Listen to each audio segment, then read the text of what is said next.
By listening to this podcast or watching the YouTube video series, you agree not to use this platform as medical advice, to treat any medical condition in either yourself or others. It is not a substitute for professional medical advice or consultations with your healthcare provider. We are here to share stories and give hope. Please consult your physician for any medication questions or medical issues you may be having. Our bodies are uniquely ours, and something that may work for one person may not necessarily work for you.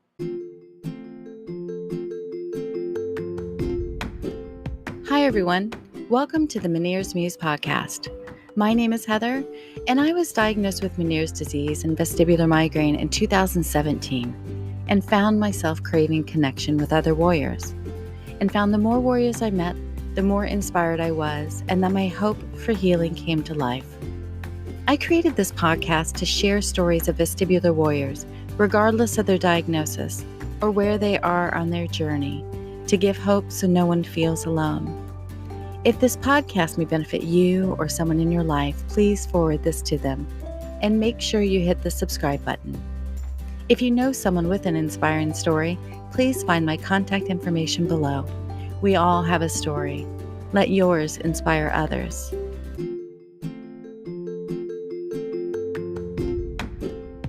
Many have heard one of these variations in our lives: burning the candle at both ends, biting off more than you can chew, spreading yourself too thin, or my personal favorite, you can't pour from an empty cup.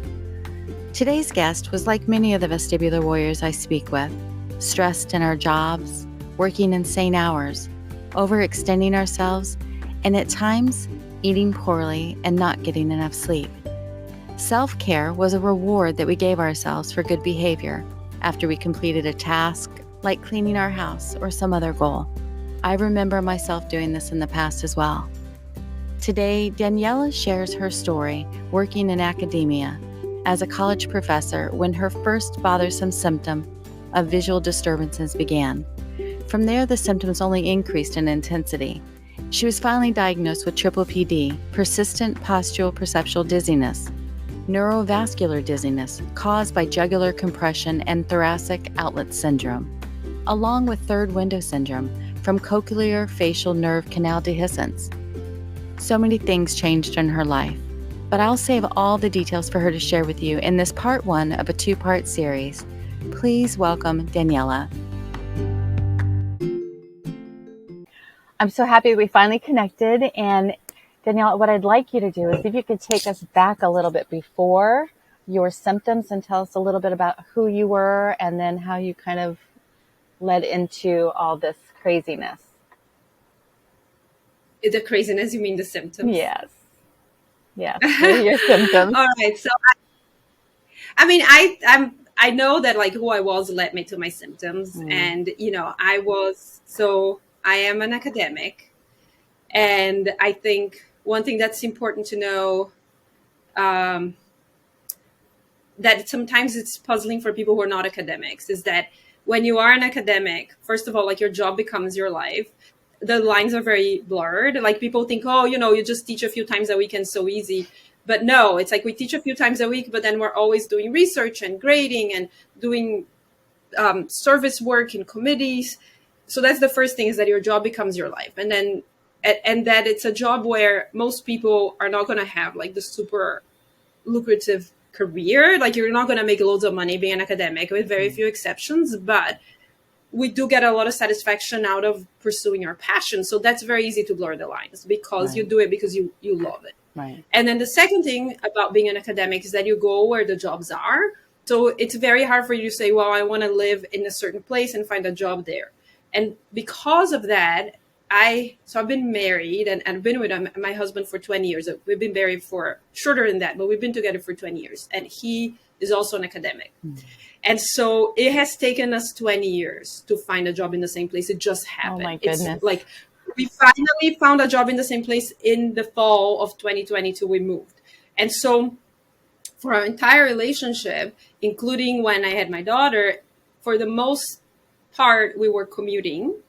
And there was a time that I gave up a job to be a mom and then went back to work. And so what that means is that in addition to my job becoming my life full time, for most of my adult life, I was being a single mom since, I mean, my daughter's 12. And before my daughter was born, it was always like, okay, I had that relationship with my husband, but we're always looking over our shoulders to find a job in the same place. Mm-hmm. And so I feel like I had the extra stress. And then when my daughter was born, like the extra time, I mean, you know, just doing everything. And my husband would come every 2 to 3 weeks, and we have the summers together, but most of the time it's just me. And so what that means is that I was the person, like, I just worked all the time. And if I wasn't working on my work, I was working like taking care of the house and taking care of my daughter. And so what that meant is that I really was overstretched, and I didn't feel it because I was very, I mean, it's strange to say, but I was very healthy. Mm-hmm. And I was very passionate about swimming. Mm-hmm. I would swim 3 times a week for an hour each time. Mm-hmm.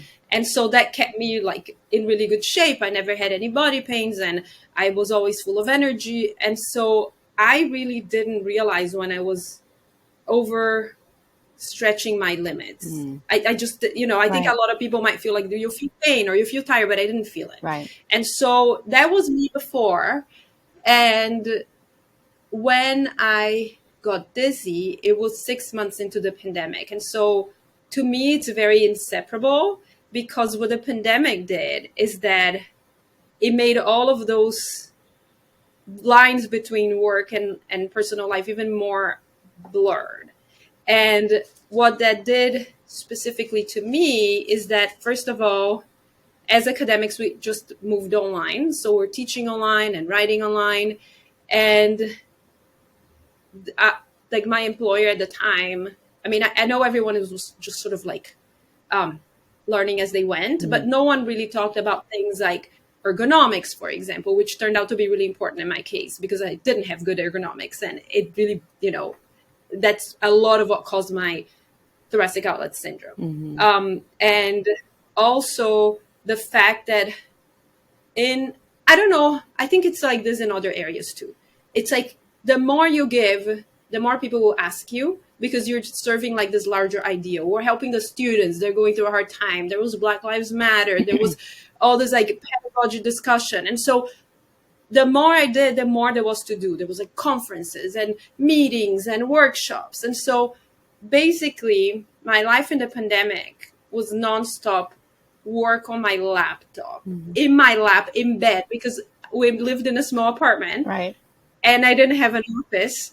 And so, but I didn't feel any pain, right? So I was just doing that. And then on top of it, which was this nonstop work, I was really stressed. And I think a lot of people were, right? And so, and as you know, this condition has a lot to do with stress. And when I say this, I don't want it to mean like it's all in our heads, but stress is physical. Like there's these hormones that go into your body and inflammation, and the nervous system is all excited. And so it was really that combination of like this fear, like with the pandemic, you don't know what's going to happen. And I mean, it was really scary, and I'm anxious. I was super scared. And so all of that combined meant that then one day after I had been working for like a week all day and night, to the point that like I would close my computer at night and like my eyes would be like this. Then one day I wake up and I turn my computer on and everything is going up and down on my computer. And I was like, what?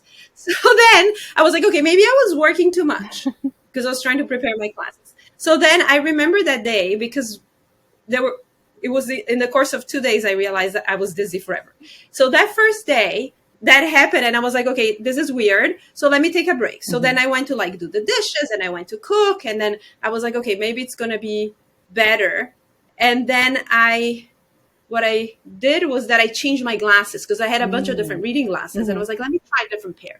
So that first day, that did the trick. So I put my other reading glasses, and I was like, oh, that was the problem. And I wasn't dizzy anymore. So then what did I do when I fixed? I just worked all day, of course. Oh, great, I can work again. So I worked all day. I went to bed at 10 p.m., I don't know, which is late for me. And then I woke up the next day, and I sit in my computer, and again, everything is moving up and down. So then I just changed glasses again. I'm sorry, was it just the visual disturbances at this point? At this point, because later it was a lot of other things. Right. The first symptom was like things moving up and down. And the thing is that I just, when people don't know what that feels like, what I want to tell people is like, take a book or a computer and keep doing this in front of you and see if you can read it. No. So that's what it was.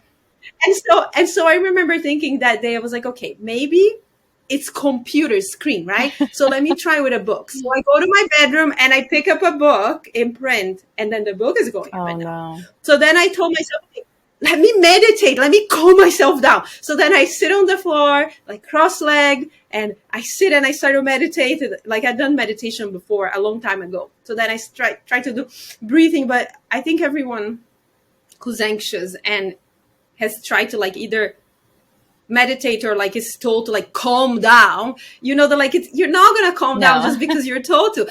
Like trying to meditate, and as I meditate, I'm going up and down with my eyes closed. And that's when I was like, uh-oh. And so that's how it all started. And that was August 25th and 26th of 2020. And that's when I became dizzy forever. Are you still? And I'll stop for now. There's more to tell. Are you still dizzy today? So it's like, let's see. So I think I'm chronically dizzy in a different way, in which I do have a baseline. Mm-hmm. And sometimes for long periods of time, I actually go below the baseline of like having zero symptoms. So for example, today I have not felt dizzy at all. On Thursday, I was zero dizzy. Nice. But Friday, I was dizzier. And so there's certain external elements that can do, I guess, two things. One is that they can raise or lower my baseline. Mm-hmm. And two, I have flare-ups. And so depending on the situation, like at the end of a long day, for example, or things that I think raise my blood pressure, or certain things will trigger the symptoms. And then I might have a day when I'm like, I'm not dizzy, but then at the end of the day I am. Mm-hmm. And so I would say that having 24-hour dizzy-free day might happen a couple times a week, and that's very recent, like in the last 2 months only. Nice. But or maybe even last month. Mm-hmm. But until then, it was more like, okay, I'll have a day where I'm mostly dizzy-free, but I always have a dizzy moment. Mm-hmm. Yeah, and so that's why I'm hesitant to say, I'm improving, and, I've had this last couple months of improvement, because we all know, like, it can go back to being bad. And I think the worst thing is when you're like, you build up your hope and then, so I'm sort of like, okay, I think for all intents and purposes, I am dizzy. I'm a dizzy person, and I just have to manage to keep it under control. Right. Does that make sense? Yes, it totally does. Yeah. Okay. Can you, I know you touched on I think you mentioned the thoracic outlet syndrome. Do you mind diving into that a little deeper and telling us exactly what that is?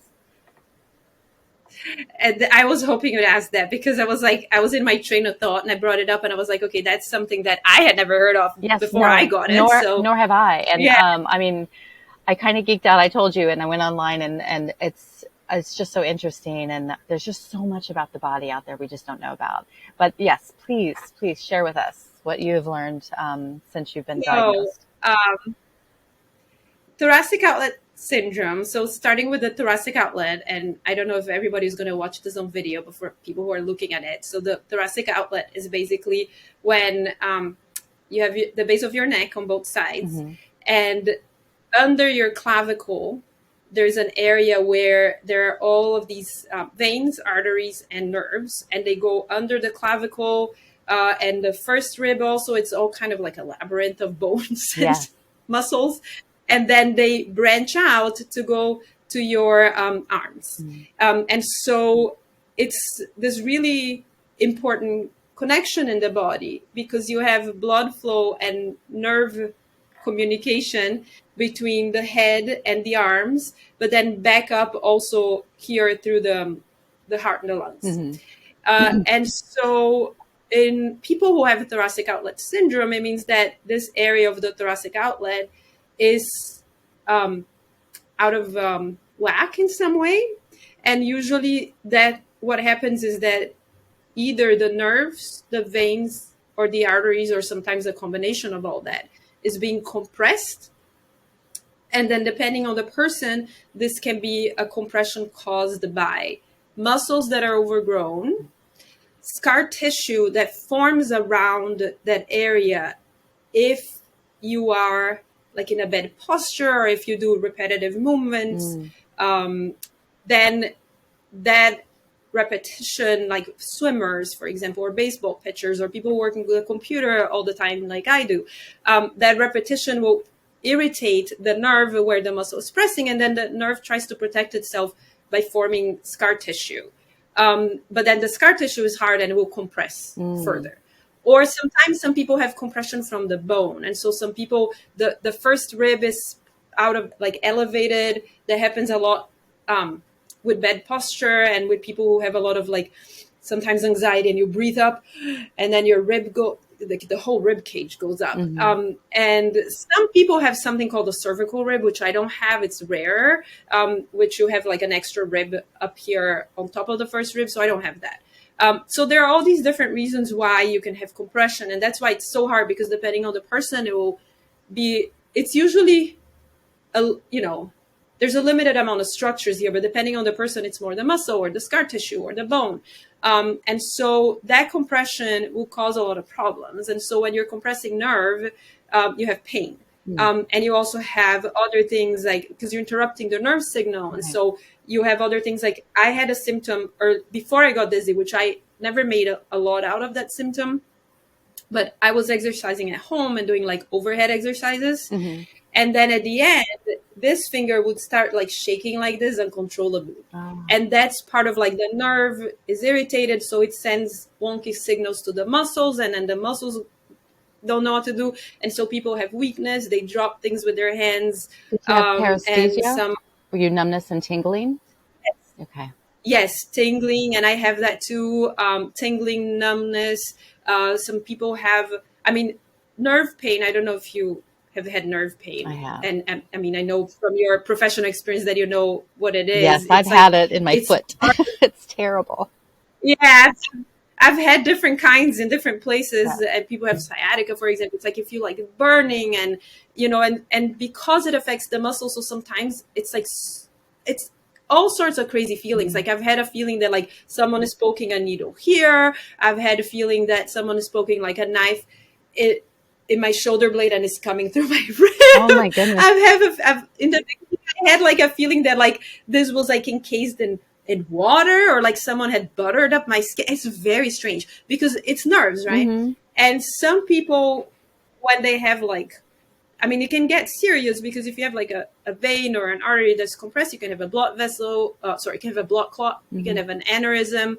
And so, it has different levels of seriousness. But the problem is that we do everything with our arms, right? Yeah. Most of us, right, who are able-bodied, who have arms. And so everything you do will aggravate it. So that's basically in a nutshell. Also, there is no cure, so that's important for people to know. No surgery or anything like that. Nothing. So there is a surgery. Okay. And some people who have the surgery actually do improve to the point that they say they've been cured.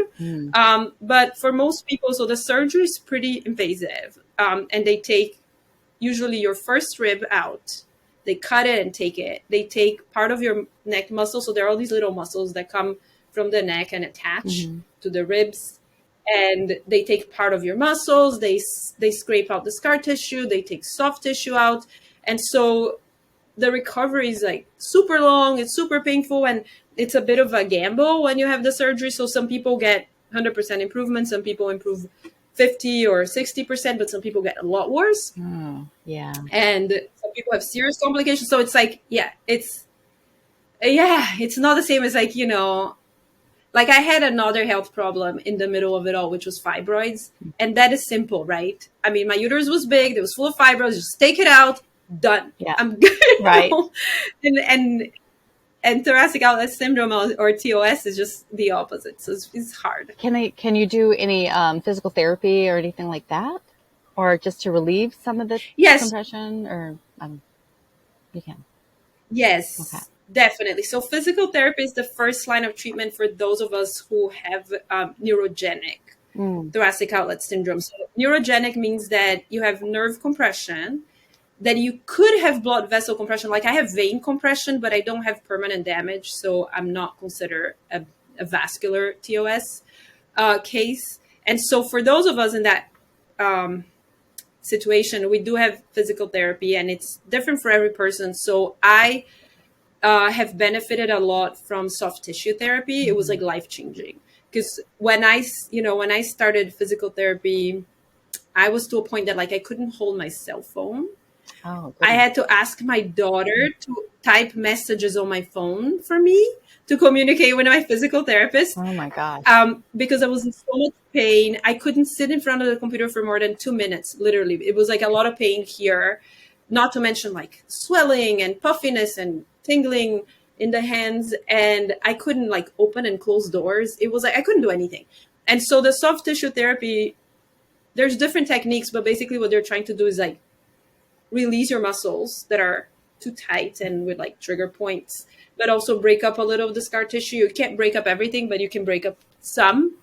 And so that was amazing. It takes a while and it hurts in the beginning, but it was so, I mean, it really gave me my life back. Wow. The only thing it didn't do is that it didn't address, like, it didn't cure the dizziness. Like the dizziness took other measures. Do you think this stemmed from your swimming, or do you know what caused this? Do you know? So it's interesting because, and that's how my neurologist thought of TOS. When I mentioned that I used to swim, because she says she sees that a lot in swimmers because of the repetitive overhead motion. And I was, a very devoted swimmer. Like I swam a lot. Right. I swam 3,000 yards every time, 3 times a week for an hour each time. So for years and years and years. And so but the thing is that I hadn't been swimming for 6 months when I had it, because it was the pandemic. But instead of swimming, because I was so upset that I couldn't get to the pool, I started to exercise at home.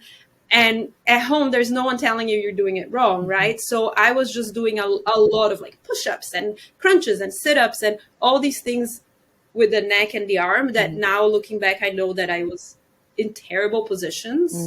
And to me, I think that's what put me over the threshold. I think ultimately those years of swimming probably caused the muscle overdevelopment that predisposes you to TOS. But I think if the pandemic hadn't happened and I just kept on swimming, maybe I would have had mild symptoms down the line. Maybe, I don't know, in 10 years, I would feel tingling in my finger. Right. But I don't think it would have caused it alone, because there were so many different parts that were affected. And when I think of the exercises in particular that I was doing, a lot of them were just I don't know, they have a lot to do with the symptoms I have. And then, so I think that was a part of it. But the other part of it is really, I mean, it sounds stupid, but like it's the computer work. I mean, I was sitting in bed with my laptop like this, like this. I do. And so what that does, that kinks your neck. And the other thing I was doing is because I didn't have the proper ergonomics when I had a table. So I would be like, I don't know if you can see, but like I would be like this on my laptop with my neck forward. Oh, yeah. And I would hold my neck and just mouse. And what that does is that it will kink everything here. And my dizziness is very related to my kinked jugular, which is right here. Right. And so I can feel like when I sit in the wrong position and I'm kinking the jugular in that way, I will feel the pulsatile dizziness. Yeah. And so I feel like, okay, swimming was a part of it, but it was really this combination of like pandemic, exercising at home, and working in a bad posture. And it's always in the back of my mind. Okay, I know a lot of people who work in a terrible posture in their bed, who exercise at home, and they don't get TOS, right? So why did I get it? Right. Which is sometimes infuriating. But I think part of it too is some people are born with like a narrower frame. And apparently that's also part of it, is that, you don't know it until you get it. So it's not like you can be tested when you're born. Do you have a narrow outline? Right. Right. But, there's like, for example, I'm in a TOS support group, and there's a lot of hairdressers because they're doing this all day, right? But like most hairstylists don't have TOS, so why do some of them get it? Right. So Wow. it's the lottery of life. It's very interesting. It's crazy. Yeah, and sorry, I feel like such the professor because I talk and I can talk. Oh, Oh, my you're God, I can give fine. a lecture. Oh, no. Hey, you're being interviewed. This is your story. That's what it's all about. I want to hear it. So I was like the single mom for 6 years, and then I was sick for 2 years. Oh And my he was there. But That's crazy. here's the thing: is that when I got dizzy and he was there, I was like, if this had happened and we were commuting, I couldn't do anything. Like I couldn't drive. Right. I couldn't cook. I couldn't even think straight. Literally, right? I think Yeah. people who are dizzy will understand. Oh, You can't yeah. think. So it's the moment that you realize that all the life choices I had made to like be self-sufficient and I can single parent and I can like, then you get dizzy and you can't. No. It's crazy how our lives turn completely around once these symptoms hit. Yeah, because in a weird, twisted way, it's kind of, it's made me start living a life that I wanted to live all along, but I was too afraid to do it because I had to fit into this box, live like everybody else was living. And so, yeah. Yes, because exactly. Because when I think now, this is the life that I wanted, which is a life where, well, that we don't commute, but also Right. I make time for myself. Mm-hmm. Like, I didn't ever, Mm-hmm. ever. It was like no time to sleep, no time to rest, no time to enjoy myself. Like even swimming, I loved it, but it was kind of like exercise, efficiency. Sure. Like I'm, Mm-hmm. improving my body. Mm-hmm. And now, because I mean, I really like the term spoony. I think that there's different connotations. And once I read this very stupid article that didn't really understand what spoony is all about in the popular media, but I like it because there's a point where I just cannot do it. It's like I just can't. I have to go to sleep and things are going to be late. And that I think is like you have to live to live. You can't like live to like work and fill the deadline. And Right. so when I think of my life now, yes, I think I am finally I'm 49 and no, how old am I? Wait, what year?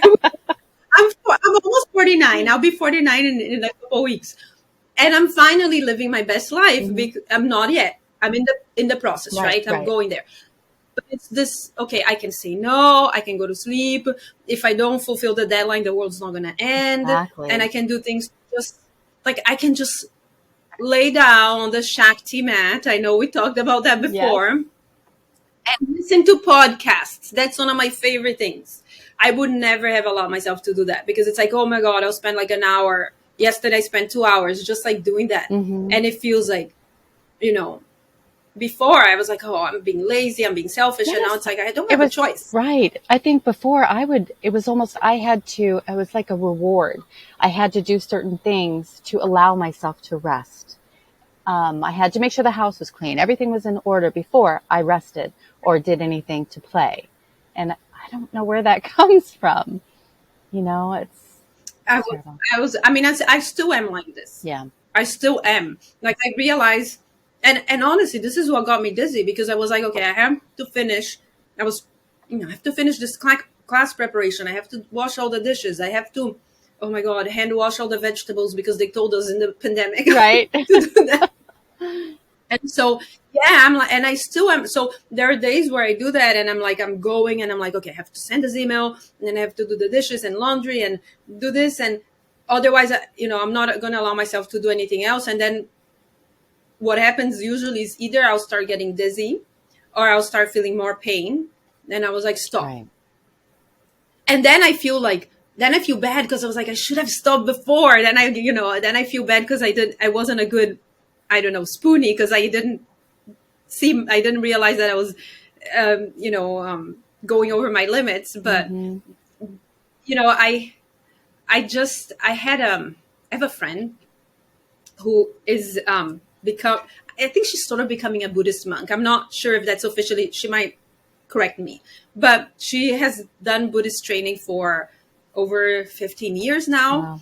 And she's a Buddhist spiritual leader. And so she was giving a presentation the other day, and she was talking about how, like, when you do something that you feel like you made a mistake or you're not doing what you know you're supposed to do, instead of like being angry at yourself and spending all this time being upset, just like say, fine, just fix it and keep going. Like, don't spend time with like the guilt and and I'm like very much like I have the guilt, and I sort of like spend a lot of time just, you know, feeling bad about myself and making myself feel bad about myself. And so that was so nice when she said that. And I was like, okay, so the days that I go over my limit and I start to feel dizzy, instead of feeling, oh my God, I've ruined everything, now I'm going to be dizzy forever. And I'm like, okay, I just stop now. Yep. Acknowledge it and move on.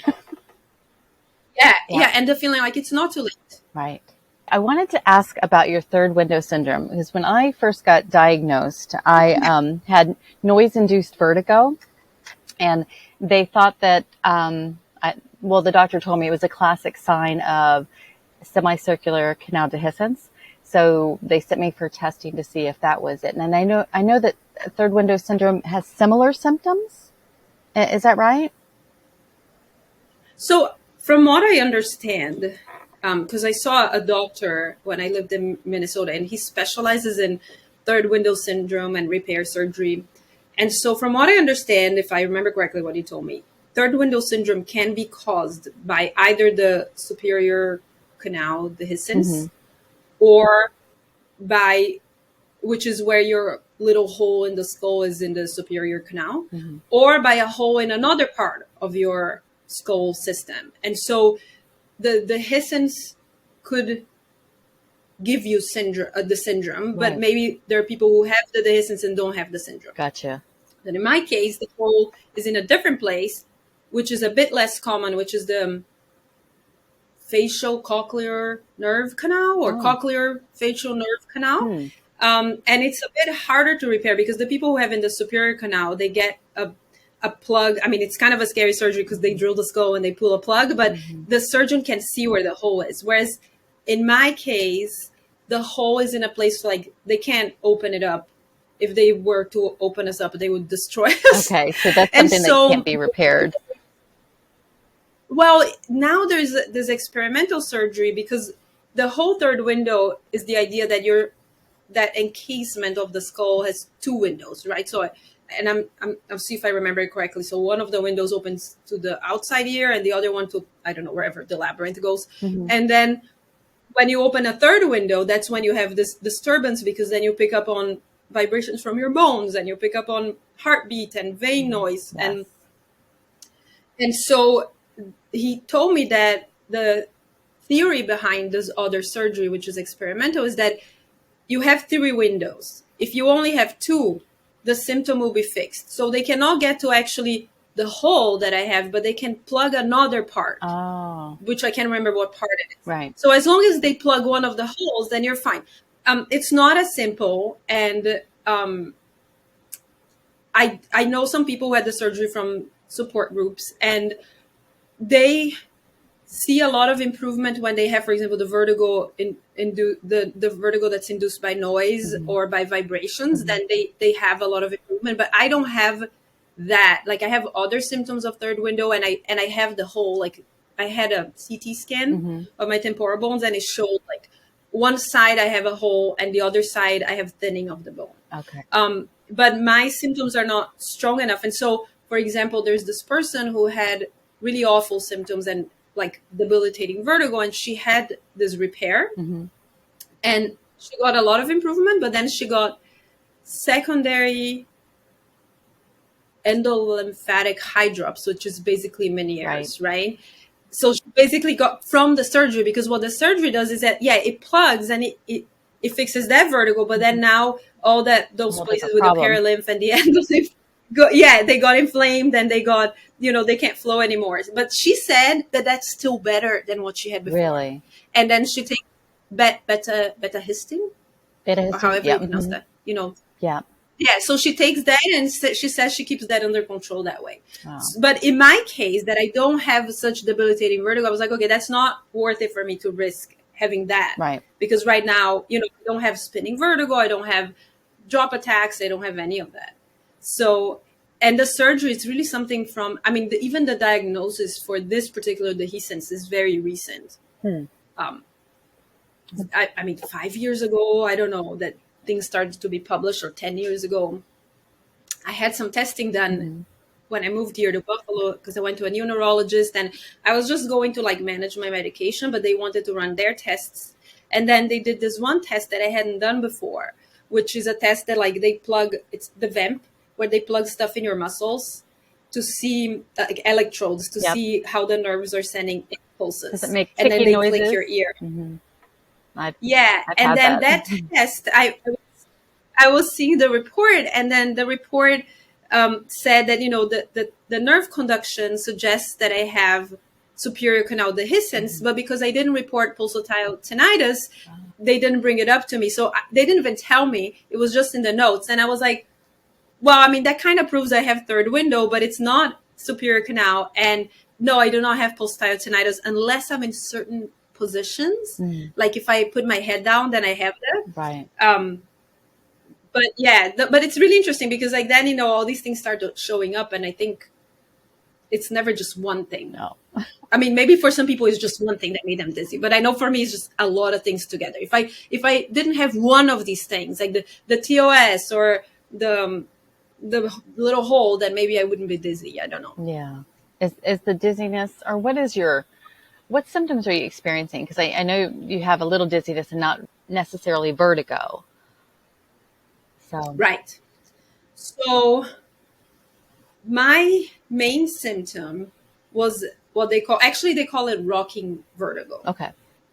So my neurologist would explain to me that vertigo is that sensation of movement when movement is not there. And so vertigo could be spinning or it could be rocking. And so I have rocking, but it's very pulsatile. So it is like being on a boat, but it's also like everything is pulsing. And that was my first symptom. It was like I was on a boat all the time, even when like eventually when I would close my eyes, I would go to sleep and I would dream that I was in a shipwreck swimming, because like that was like my way of being asleep when I felt like I was going up and down, and it made it really hard to read because like if you go on a boat and you're not used to that, you live on a boat, but right. No, you have to get used to it. Right. And so it felt that way all the time. And then eventually, I think what started to happen is that I had the rocking vertigo, which was really pulsatile for so long. And when you say that, Daniela, when you say it's pulsatile, is that in your ears, or is that the vertigo comes and goes? How can you explain that a little bit more?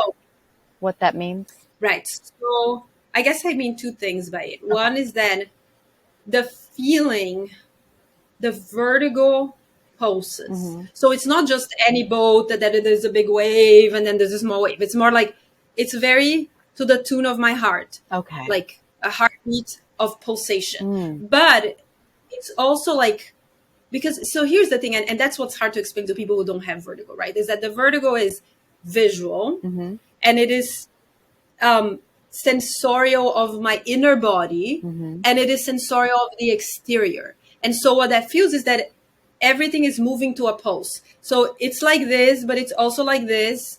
And there was a time that I felt like my head was going like this. It wasn't, but that's what it felt like. Right. Or like I would look in the mirror and actually I was going like this. Or my curl, it's like I remember I look at this curl and this curl would go like this. And so it is because, it's the balance system, right? So there's your vision. But then there's when you sense movement with your body. So, there are all these movement sensors like in your jaw, for example, in your neck. And so everything felt like it was going up and down. On top of it, it felt like my soft tissues in my head were pulsating. And I think that is really what was happening, in the sense that because of the jugular that's compressed, so you have like blood congestion, right? And then with the hole in the canal, and that's totally my theory, how I made sense of what different doctors explained it to me. So the vein that is engorged then sends some engorged signals to the nerve that vein and that nerve with that hole. Now you have like that communication that shouldn't be there. And so I think for most people, that's why you have pulsatile tinnitus, because then the blood vessel, they can hear. And then for me, because I have to be strange even in that way, I don't have the tinnitus, but it became dizziness. Right. And so, so that's the pulsation. Does that make sense to explain how the pulsation? Yes. And it's funny because I went to I'm part of like the Facebook. I joined all these Facebook support groups, and some of them have been amazing, but the dizziness ones are kind of challenging sometimes. So I was in a dizziness one at a certain point, and I mentioned like I have pulsatile dizziness, and then this person just replied, "Pulsatile dizziness? Never heard of it." Yeah. First time, almost like not believe, and I was like, you of all people, if you're chronically dizzy, why are you writing like disbelieving what I'm saying? I know. And of course, I mean, you don't know the tone when people are writing, right? Maybe that's not how she meant it. But I exactly. like, okay, that's all I need right now is dizzy people telling me my dizziness is not like, Yes, I know. I'm very intentional when I write to make sure that my tone comes clear through my words, because you don't know, you know what I mean? And that's the last thing you need is judgment in the groups, because you're there for support. Right. And maybe that person was just thinking, oh, wow, pulsatile dizziness, never heard of it. Right. So I'm like totally not that comment about that person, but it's like, you don't know. And when you're down on yourself and you're really vulnerable and you want support and you get that, and it's like, oh, but that's on me, my perception of things, not that. When was what was the shift for you? When did you start improving? So and what was that? So before I get there, there's one more piece of symptom that that I want to mention, because so here's the thing. So first I had the rocking vertigo, and that was for a very long time. And eventually, I think maybe 5 or 6 months into the rocking vertigo, it started to cause dizziness, because we all know, vertigo is one thing, dizziness is another. So first I just had the vertigo, but then it started to cause dizziness, and that dizziness, eventually I was diagnosed with PPPD, which is the, oh my God, persistent postural perceptual dizziness.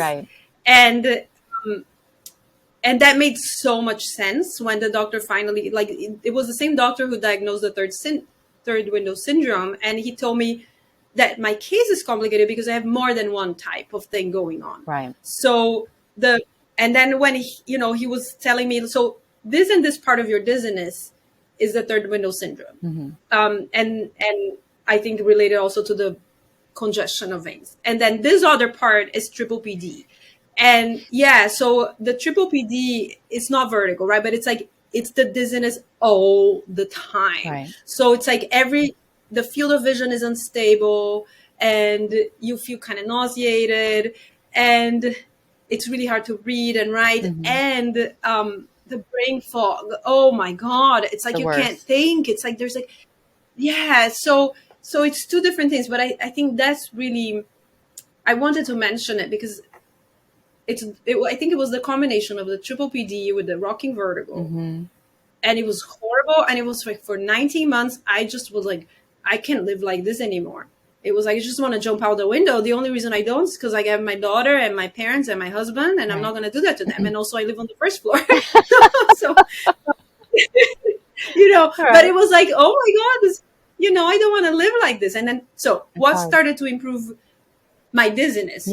Right. So you're asking about the dizziness specifically. Well, so everything. Yes. When was the shift, and what was it for improvement? All right. So there were two shifts. So the first shift was for the thoracic outlet syndrome, which was the pain. These things are connected, but there's so much going on. So that was when I did physical therapy, and I started to be able to just do things with my body again. I mean, I can't do everything I used to, and I have pain all the time, every day, but it's like night and day. But I was really frustrated because I'd been in PT for 6 months, and even though everything was improving, the dizziness wasn't.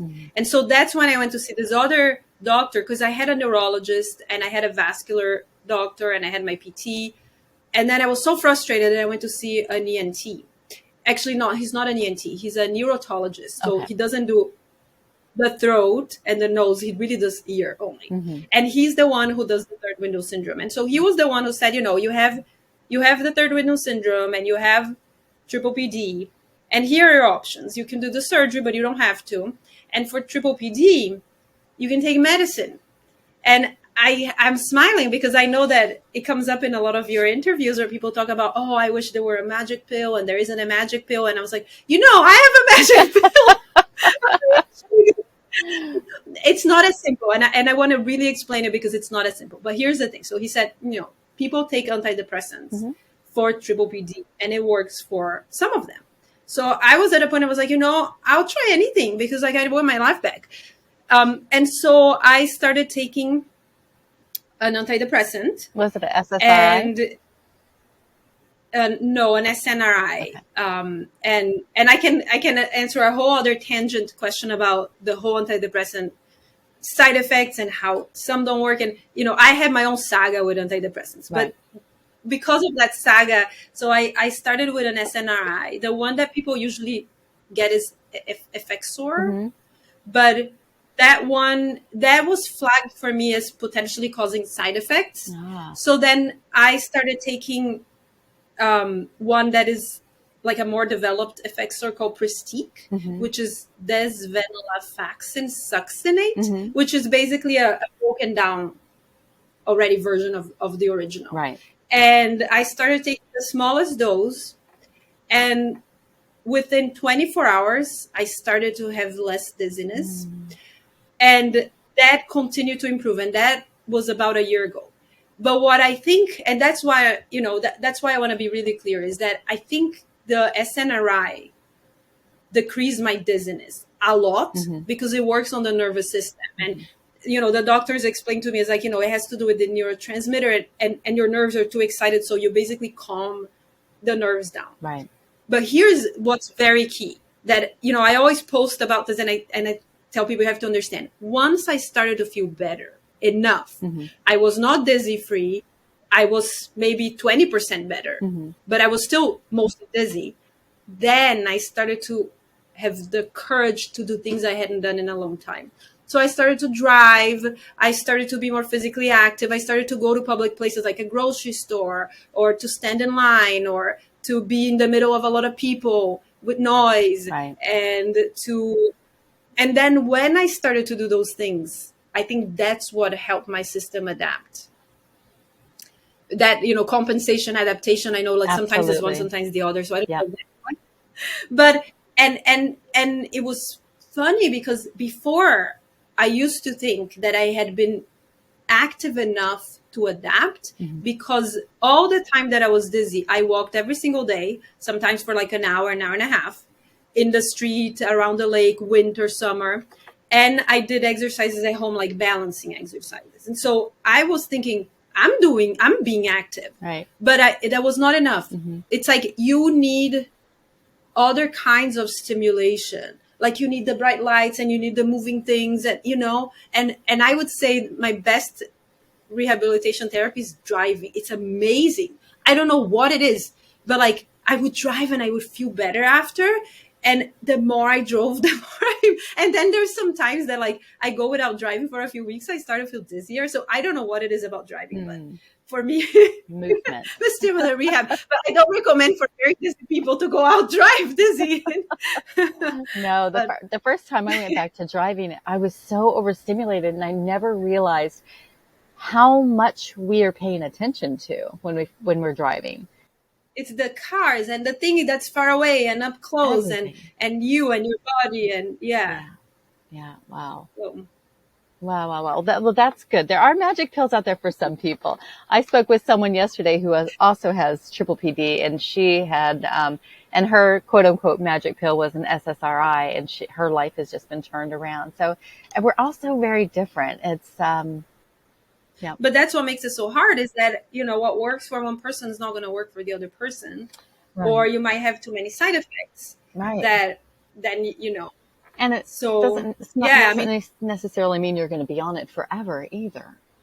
It can just be a few years. Right. Although I I am really scared of stop. I mean, no one said that I should stop now, but Right. I'm like, oh, I don't ever want to stop. And there is this writer, and I'm blanking on his name, but he wrote a book called The Body Politic, and he is dizzy. And the reason I found him is because I was looking for other dizzy writers when I couldn't write, and I was like, I need hacks so I can write when I'm dizzy. Right. And he's he's a fiction writer. He teaches also, but he's a fiction writer. And I think he published a couple articles in the New York Times. And when I found one of them, he was saying how he was put on SSRI, and then he then was cured of his, I think he had triple PD. I don't remember. And then he was having vivid nightmares from the medicine. Mm-hmm. So he wanted to stop. So then he stopped. And then he got dizzy again. But here, this one is the scary part. So then we got dizzy again. He went back to the doctor, started the medicine again, and then it didn't work. Right. And the doctor said, well, something that happens then when you stop. And so I'm like, okay, I never will do this. Yeah. Oh, no. That's crazy. You just have to trust your body and trust your instinct. I know I was on meds for a while, and I just got to a point where my entire life was overhauled. And I'm like, let's try it. Let's try coming off. If I can't do it, I can't do it. But I was able to come off my meds gradually over a 3 to 4 month period, and I haven't been back. So I just have rescue meds, but like. So what medication was it, if you don't mind my asking? I was on beta blockers and then on diuretics. Oh my God, diuretics. Yes, I had them. I had a terrible experience with diuretics. Yeah. Because I didn't need them. Right. So, yes. And so they helped you? They did help me. But you still stopped. They helped me, but my body was in such a storm at that time. I needed something to help calm me down. The beta blockers really helped with the dizziness, and so much so I was on them for a couple years. And then I just got to a point where I made all these changes in my life. Let's see if the changes I made will help the dizziness. And at that, right now they currently are. I mean, I'm dizzy every day, but not to the point of vertigo. So that's, yeah. So are you dizzy 24/7? No, like right now I'm not, but I have some level of dizziness pretty much the majority of the day, the majority of the wakeful day, but it's something I can tolerate, and it doesn't stop me, except at night. Night stops me, the darkness, but that's about it. You didn't. Obviously you work a lot. I can read. My eyes do get tired. So I also do audiobook narrations, long narrations. So, yes, so I love to read. Thank goodness I can still read. But I do have friends that can't. And so audiobooks are a savior there for them. Yeah.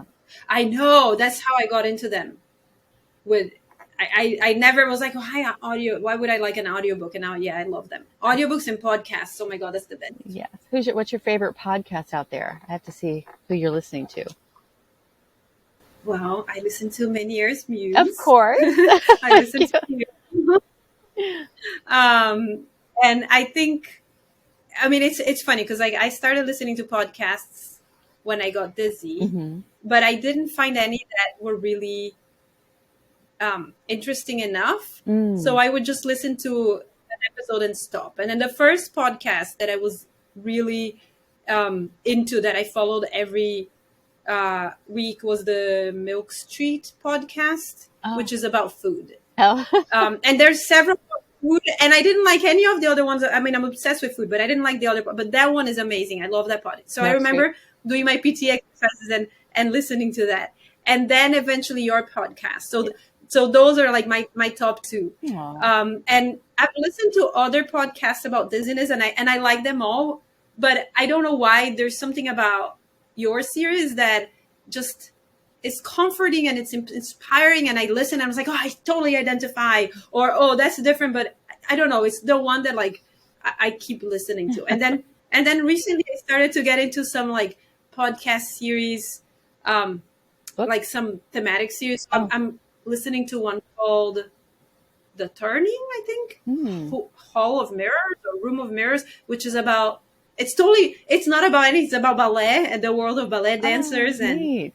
yeah, so that's where I am right now. Oh, cool. Well, I'll have to send you a couple that I listen to you might like. They're very uplifting I and would empowering. Yes. I would love that, because now it's like, yeah, I listen when I'm driving, which I'm not sure if that's a good thing or not, but I do the same thing. And I listen when I'm in my Shakti, and I listen when I'm doing housework. It's like, yeah, I'm like, oh my God, I love it. Where was this like?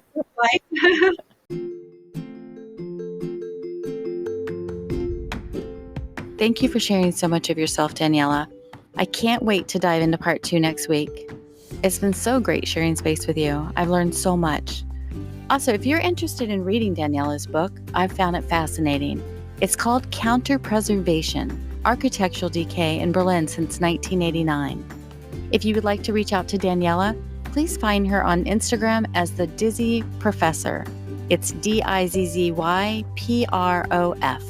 Or you can email me and I'll get a message to her. If you would like to reach out to me, Heather Davies, please find me at meniersmuse@gmail.com or on Instagram under meniersmuse. Feel free to leave a voice message at www.speakpipe.com/meniersmuse. I will leave all the details in the notes below. For more information on vestibular disorders, please visit the VITA website at www.vestibular.org. For online support information, please see the show notes for dates and times. Thank you so much for listening, and remember to love yourself, be open to the work, lean on this beautiful community, and lastly, believe that healing is possible. I'll see you next week, warriors.